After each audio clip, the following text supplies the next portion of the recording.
Hey, here it is. This is the Allison. This is a bass boat. I know, I said I'd never do one. Here I am doing one. So this boat's got some interesting things. A, carpet on the outside, which I'm not a huge fan of. B, some textured stuff on the top, also not a huge fan.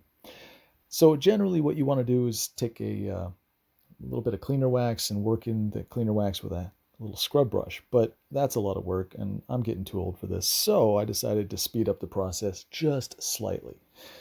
So I went and found a little adapter for my random orbital polisher, and there it is. Isn't she cute? Yeah, I haven't named her yet, but anyway. So basically, I'm going to take a little bit of cleaner wax mixed with number 67 McGuire's compound, just to add a little grit to it. And I'm going to let the fingers of the brush do all the work that I should be doing by myself, but I chose not to. Now, before you rip my head off about chewing into the shiny gel coat, the white part, it's not shiny. It's actually got a texture also. Beyond that, if it didn't have a texture, I would have taped it off just like I did the carpet and made sure that the brush spinning all over stuff wasn't getting on any shiny gel coat. So, enjoy this, and I'm going to take a break for a sec, chill out, just have some fun.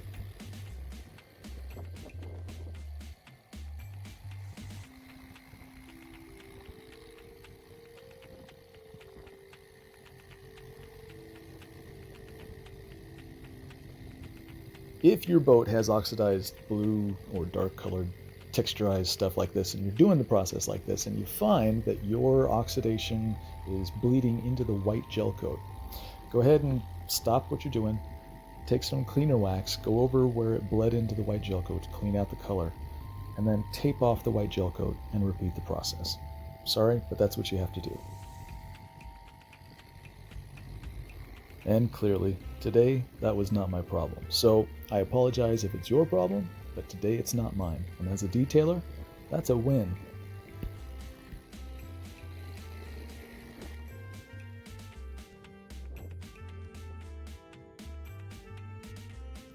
I feel it's important at this point to remind people that the reason that non-skid is called non-skid is to keep you from, well, let's say, skidding off the front of your boat.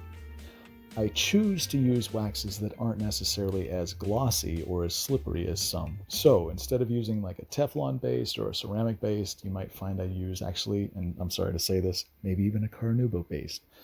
Woody's wax is a good option. Also 3M cleaner wax doesn't generally have such a slick feel after you're done. So at least you're not going to lose the kids or the grandkids on the first day, unless you tell them to run around the boat with their socks on, in which case it's funny, but somebody's going to get hurt.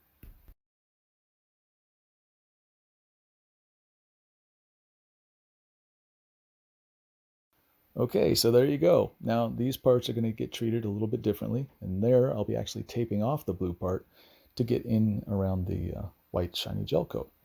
So I wanted to give you an impression of what type of gel coat condition this boat had when I received it, and as you can see, it's kind of heinous, it's nasty, but it does come out.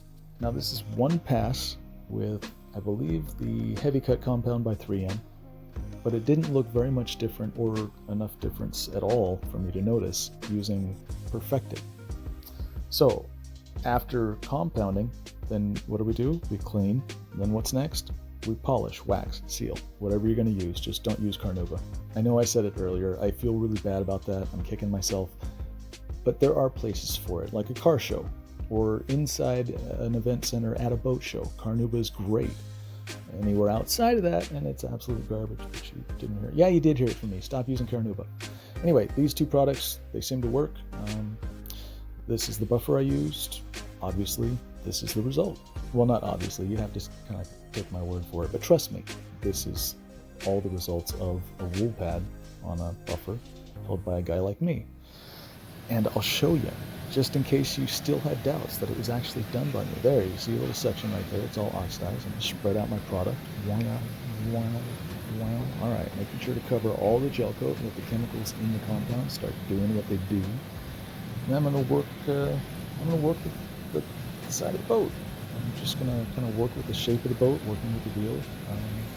I'm going to edge slightly while it's still wet and pliable. As soon as it starts to dry out, I'm going to start to flatten out. And in this particular case, there's not really enough room for me to speed up and have too much control, so I'm taking it nice and slow, letting the compound and the wool pad do all the cutting in a couple quick passes, and then flattening out, smoothing out, feathering into the portion to the right of me that I've already compounded, as well as kind of dipping into that section forward that I haven't gotten into.